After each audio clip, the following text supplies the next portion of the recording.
ஓம் ஸ்ரீ மகாகணபதயே நமக. ஓம் ஸ்ரீ சரஸ்வத்யை நமக.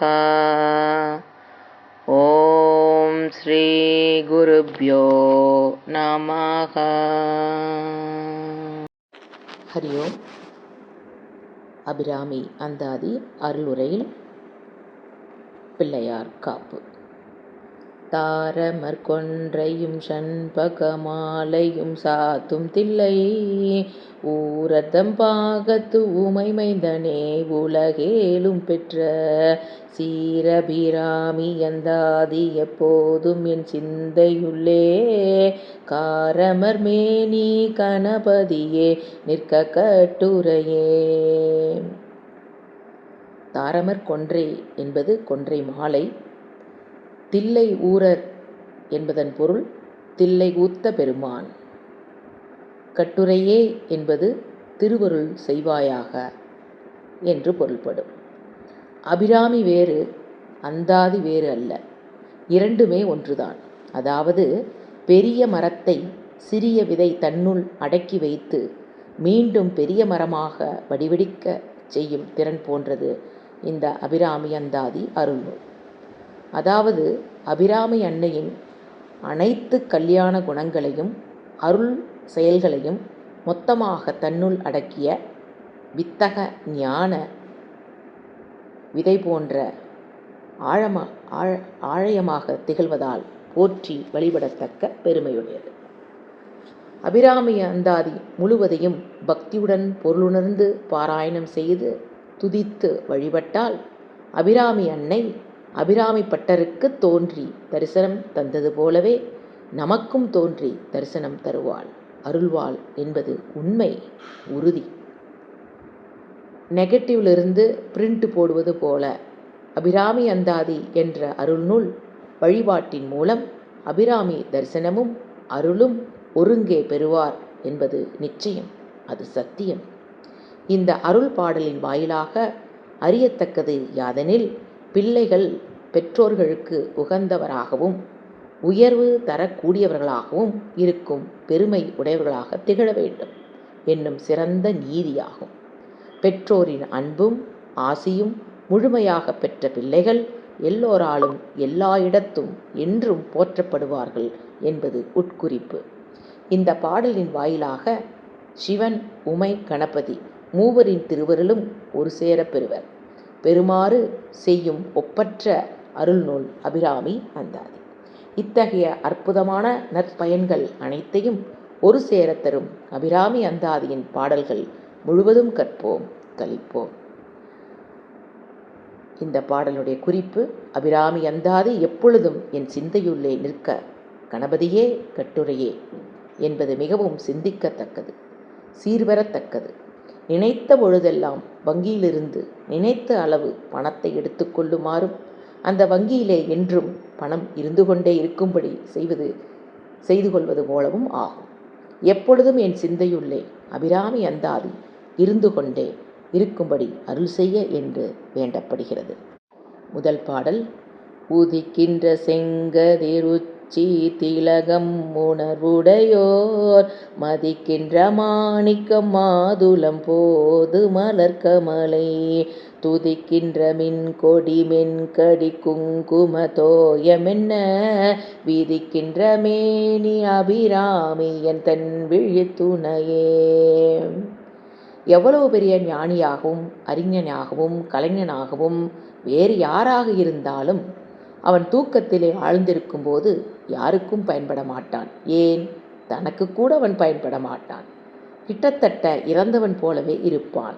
கண்கள் நன்றாயிருப்பினும் ஒளி இருந்தால்தான் நன்றாக பார்க்கும்படி தெரியும். அது இன்றேல் பயன்படாது. உலகமும் உலகிய உயிர்கள் யாவும் மயக்கப்பட்டு மூச்சித்தவர் போல் செயலற்று கிடக்கும்படி செய்து விடுகிறது இருள். உலக உயிர்கள் யாவும் செயல்பட வேண்டுமானால் இருளிலே இறந்தவர் போல மயக்கத்தில் கிடக்கும் நிலையிலிருந்து விழித்து எழ வேண்டும். அவ்வாறு உலகம் உயிரும் ஒரு சேர இருள் நீங்கி விழிபெற்று எழ வேண்டுமானால் அதற்கு காரணமான சூரியன் ஒளி வேண்டும். சூரியன் ஒளி பெற வேண்டுமானால் சூரியன் உதித்து வர வேண்டும் அல்லவா? சூரியன் உதித்து ஒளியின் மூலம் உயிர்களுக்கு உயிர்ப்பு தராவிட்டால் இறந்த நிலையிலே இருக்கும்படி ஆகிவிடும். ஆதலால் உலக இருள் நீக்கவும் உலகம் உயிர் பெற்று இயங்கவும் சூரியன் ஒளி அவசியம். அதுபோல நம் உள்ளத்தை மூடியிருக்கும் அறியாமை இருள் நீங்கி ஞான ஒளி வரவேண்டுமானால் அபிராமி அன்னையின் அருள் ஞான ஒளி நம் உள்ளத்தில் வரவேண்டும். அந்த அருள் ஞான ஒளி நம் உள்ளத்துள் வரவேண்டுமானால் அனைத்து உலக நாயகியான அபிராமி நம்மிடம் எழுந்தருள வேண்டும். அம்பிகை எழுந்தருளும் வருகை எப்படிப்பட்டது தெரியுமா? அதிகாலையிலே கண் கூசாமல் பார்க்கும்படியாக தோன்றும் செந்நிறமான காலை சூரியன் போன்றதாகும். உலகத்துக்கும் உலகத்து உயிர்வாழ் இனங்களுக்கும் ஒளியாகவும் உயிராகவும் திகழ்பவள் அபிராமி அம்மை. அதை நாம் உணர்ந்து கொள்வதற்காக உதிக்கின்ற செங்கதிர் போன்றவள் என்று தொடக்கத்திலேயே ஓமையாக காட்டுகிறார். பெண்களுக்கு என்றும் மங்களமாக இருக்கும் சிறப்பை தருவது குங்குமம். அதிலும் சிறப்பாக உச்சியில் இட்டுக்கொள்வது மங்கள குங்கும திலகமாகும். அது நடுவானில் தோன்றும் உச்சி வேலை சூரிய திலகம் போன்றது ஆகும்.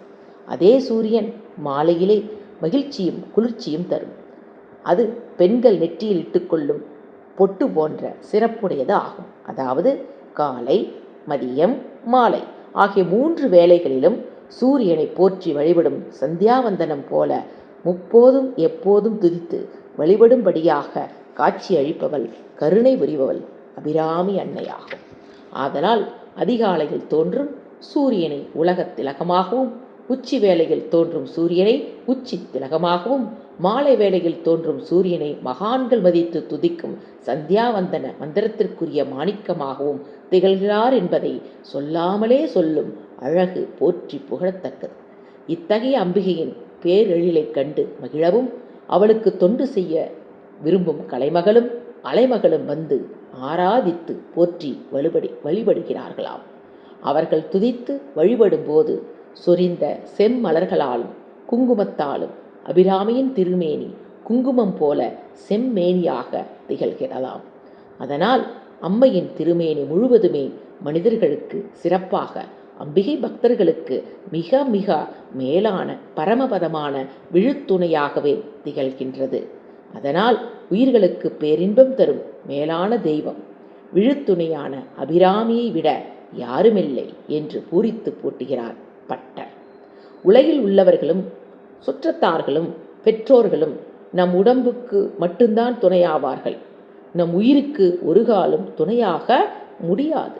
நம் உயிருக்கு துணையாக கூடியது தெய்வம் ஒன்றுதான். அதிலும் சிறப்பாக அருள் வடிவான அன்னை அபிராமி ஒருத்திதான் என்று அகம்மகிழ்ந்து கூறுகிறார் அபிராமி பட்டர். ரத்தன சுருக்கமாக கூற வேண்டுமானால் உதிக்கின்ற செங்கதிராகவும், உச்சி திலகமாகவும், உணர்வுடையோர் மதித்து துதிக்கின்ற மாணிக்கமாகவும், மாதுளம் பலர் போன்ற நிறத்தை உடைய தாமரை மலரில் வீற்றிருக்கும் அலைமகளும் கலைமகளும் துதித்து வழிபடுகின்ற கொடி மின்னலைப் போன்ற அபிராமிதான் உயிர்க்கு வழித்துணையாகவும் விழுத்துணையாகவும் விளங்கக்கூடியவள் என விளக்குகிறார் அபிராமி பட்டர்.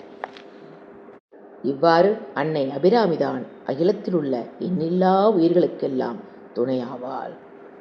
ஹரி ஓம்.